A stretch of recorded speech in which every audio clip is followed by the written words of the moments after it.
everyone. My name is Diego Alfonso, and I'm with the Florida Aviation Network, broadcasting live and in the clear from the Howard Hughes exhibit in the Florida Air Museum at Sun and Fun. If you just join us, this year, 2013, marks the 39th consecutive year of this fly-in, expo, and air show all roll into one.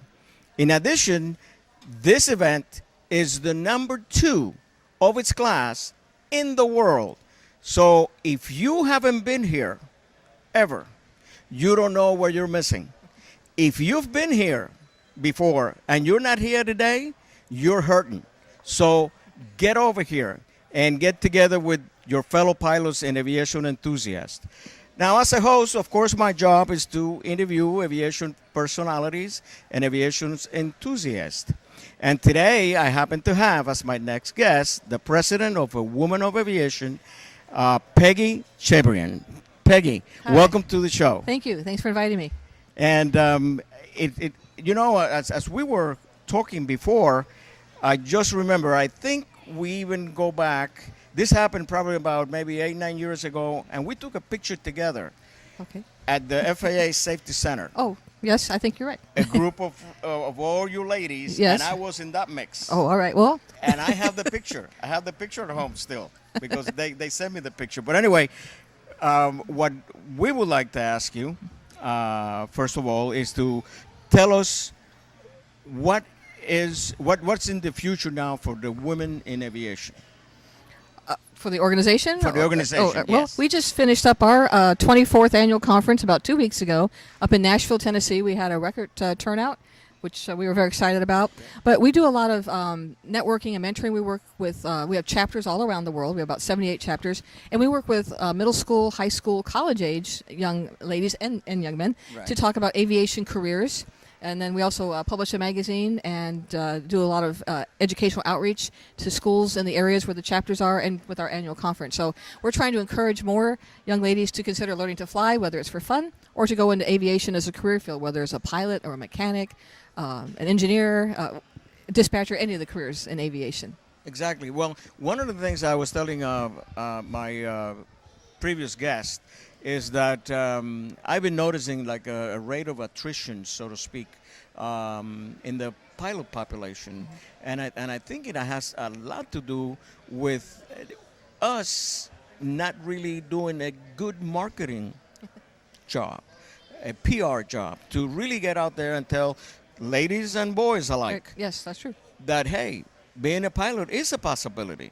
You can be a pilot. So I'm pretty sure that in your agenda, in your program, the big picture kind of thing, you are heavily promoting that part of the industry. Yes, and I should say, even though it's women in aviation, we reach out to schools, boys and girls, and also we have men who are members who support what we're trying to do. We have a scholarship program. In fact, I'll give you a quick story here. Sure. When the organization started, one of the things we wanted to do was provide some scholarships. So that first year we had a raffle. We raised enough money to give out 2 $500 scholarships back in 1996, and well, it was a start. Well, the next year, Northwest Airlines came up to us and said, we'd like to help you with your scholarship program. And I thought, well, great, maybe, $1,000. And I said, oh, no, we want to give a type rating. Any airplane that we fly. The winner selected the 747 as the airplane she wanted to get the type rating in. So that kind of jump-started us. But we've, just this year, 2 weeks ago, we gave out $490,000 in scholarships this year. And we've totaled now over $8 million in scholarships since that first 1996. Wow, that's an impressive figure. And it's for people wanting to start, private pilots or instrument ratings. There's all different scholarships for engineering, dispatching. So we gave out, I think, 67 or 68 different scholarships that totaled that $490,000 this year. Right. Here's a question that I would like to ask, and I know our viewers will be interested in this, and I really would like to know, because you're the founder. Yes. Take us back to that time. What was the thought process? Why this come about? In other words, what was the process that got you started and got you now to where you are? If you can give us a little bit of history there. Well, I tell people we did things backwards. Usually you start an organization and decide to have an annual convention or conference.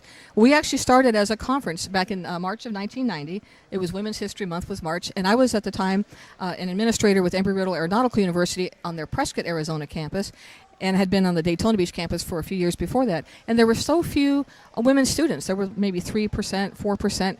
And I thought, wouldn't it be, and the very few women faculty, I thought, wouldn't it be nice if we could have a day-long conference and bring in some women? We had Gina Yeager, who had just a few years before flown around the world in the Voyager. We had one of the WASP from World War II came to speak. Moya Lear was there that year, and an astronaut, Dr. Shannon Lucid. And the students could see that women were out there in aviation and doing things, and that was the start, 1990, with about 150 people. Well, that next year, I went to Parks College. I was a dean there for 5 years, and kept running this Women in Aviation conference through that university. And after about 5 years, people were saying, we come to this conference once a year. How do we join the organization? I don't know. But we had about 500 people now coming to the conference, and it was a mix. It was people from the airline industry, from business aviation, general aviation, and the military. And it was men and women, and it was all different career areas, as we mentioned earlier. And so, the conference keeps growing. Maybe there is such opportunity for an organization. But my first thought was there's 100 aviation organizations out there, and I get magazines for half of them already. I don't know. But we decided to give it a try, put together a business plan, and now have over 8,000 members. We get close to 3,700 people at our convention, and it just took off. The timing was right. And we've just had a good bunch of people that have helped make this a success. That is great. Now, I want to ask you another, and this would be probably a little bit more personal, and I'd like for you to let us know, how did you become interested in aviation? Well, in other words, the first thought and the second thought. Okay. All right, if we can take you there. All right. I was a student in college working a couple part-time jobs, and the summer between my junior and senior year, one of the jobs was at a restaurant. And one of the customers who came in on a regular basis was a pilot, an aircraft owner, and he was always trying to get people to come out to the airport and go for a flight and get introduced to aviation. I wasn't so sure, but a friend of mine who worked there said, well, she'd like to go, and I thought, all right. Well, she didn't show up that morning. I did. And he pulled the airplane out of the hangar, and it was a 1946 Air Coupe. He called it Old Shaky, which didn't help on the confidence level there that first time. And I told him, I said, no, I've never been in an airplane, commercial airline. I've never been to an airport. I was 21 years old, but I said, just go around the airport one time and then bring it right back down if I don't like it. He promised he would. Well, as soon as we took off, this was the Collegedale, Tennessee airport outside of Chattanooga. It's a beautiful day, and I thought, wow, this is really great. So we went, and he said, well, how do you like it? I said, keep flying, keep flying. So we flew, 20, 30 minutes. And then a couple weeks later, went back out to the airport, went for another flight, and then somebody let me go in their 150 and let me actually handle the controls. That was it. I started taking flying lessons, changed majors in college. And this happened where? That was at the Collegedale Airport in Tennessee, and I went to Middle Tennessee State University. Oh, in Murfreesboro. Actually, I was there maybe 4 years ago. The FAA contracted with them for the Technical Advanced Aircraft course, and I was there for 2 weeks. Oh, okay. I was just telling Ernie yesterday that I can never pronounce the name of the town. Murfreesboro. Oh, my God. I don't even want to go there because I mess it up. Right. But now, going back to history, I want to tell you now. Usually, I'm probably going to break a rule here because the interviewer should never tell a story. That's the interviewee's job. Oh, okay. But I think this one is really interesting, and I think you're going to get a kick out of this. My first airline job, my first co-pilot job, the captain was a lady. Right. This goes back a few years when that was not the usual sight. Right. It was always men. And I didn't know this until the time of the flight. Because when I came to the desk to see the schedule of my flight, I saw the first initial and the last name. So I went. The co-pilot's job is to do the pre-flight. And it was early in the morning. It was kind of dark. And I see this lady. I'm doing the pre-flight. I see this lady working to the airplane. And I thought that she was a stewardess or a flight attendant. A big mistake. Uh-oh. Although nothing happened, but she put me in my place right away. She said, oh, you Mr. Alfonso? I said, yes, well, I'm Captain so-and-so.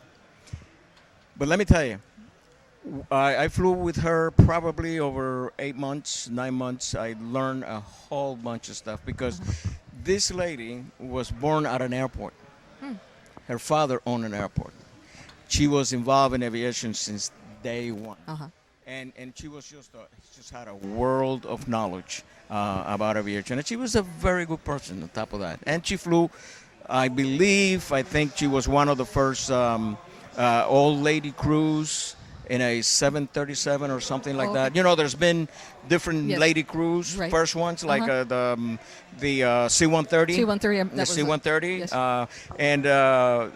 So they have shown themselves, you know, all around. So the work that you're doing, see, I'm a pro aviation individual. I want everybody to be a pilot. There you go. Everybody that can hold a medical and that really don't have any mental or physical problems that would prevent them from flying, I want them in a cockpit. And I'm pretty sure that that's your like to thought see as everybody in well. the aviation too, sure. So now, what is in the works now in the near future for the organization? Next year will be our 25th anniversary conference, which means, of course, I was only 10 years old when we started this. Right. Year. Okay, right. That's right. Yeah. We're going to be over in Orlando, and we're going to be kicking off the celebration actually in October this year in Prescott, which is where we had that first conference. Right. But we've outgrown; we can't fit the big conference there anymore. Right. But a kickoff celebration with Embry-Riddle, and then in Orlando at Disney for the big 25-year celebration, and then we're going to wrap up the year in October 2014 in Daytona with Embry-Riddle, because they were the organization that helped us get our start. So, That's correct. Yes, I remember I was a guest speaker at the Orlando chapter probably about maybe 6-7 years ago. The lady that was the president of the chapter, she was at the Orlando Executive Airport. I can't remember her name. Anyway, I knew her, and then she asked me if I wanted to be a guest speaker and at the meeting. And I was, and I had a great time. Great. But there were a lot of guys there, too. Sure. And that's why I said women aviation it's men and women. Yeah. Yeah. And a lot of people I didn't know that. Uh-huh. A lot of people don't know that Right. because a lot of these ladies have husbands. That's true. And they also come with them to the, to those meetings. So it's a very, very, very good thing. Now, in closing, here's what I'd like you to do. You have the floor and you have the means to tell all the ladies and all the people that you want to address out there about your program and what to do to join your organization. Oh, all right. Well, we'd love to have anyone who's listening to the broadcast to take a look maybe at our website, which is wai.org, and see more about the organization and the benefits of the membership. The member dues are only $39 a year, includes the magazine subscription, Aviation for Women, and we have special student rates too. So we want the young people to get involved, so we have a special offer for them. And again, particularly if you're here in the Central Florida area, we want to see you next March 6 through 8 over in Orlando for our special 25th anniversary. Great. Well, Peggy, unfortunately, we have reached that point in the you. interview that we're going to have to say goodbye. All right. Well, thank you. And I really appreciate you being here. You're doing a wonderful job. Thank you. And I'm local in Orlando, so if there's anything I can do to help, we'll be getting in touch. you back in touch. definitely do. Okay, all right. And you out there, stay put, because we're coming back with our next guest. And he has some important information that you would like to hear. So I'll see you in a minute.